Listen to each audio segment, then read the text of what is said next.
nakuha siya na aso, sir? Magkano, sir? Ay, grabe. Ayan si sir, oh, nakakuha. Yung may nagdala po na aso. Tumboy na ako nasa kanya, wala akong damit, wala akong kahit ano.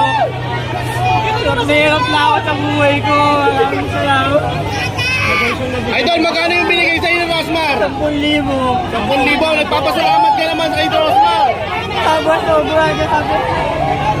So hindi nawawala ang pag-asa natin. Habang nabubuhay, dapat may pag-asa. Diba? Anong masabi mo, sir, sa tanggap mong blessing? Hindi ko mahal pa ito kailan, grabe.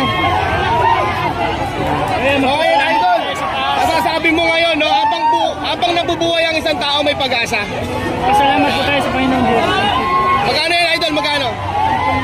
Siya po nakakuha ng 10, siya po nakatanggap ng 10,000 mga kabayan dahil yung aso po kanina tinataas po niya habang namimigay po si Ma'am Rosmar ng pera. So nakakuha po siya ng 10,000.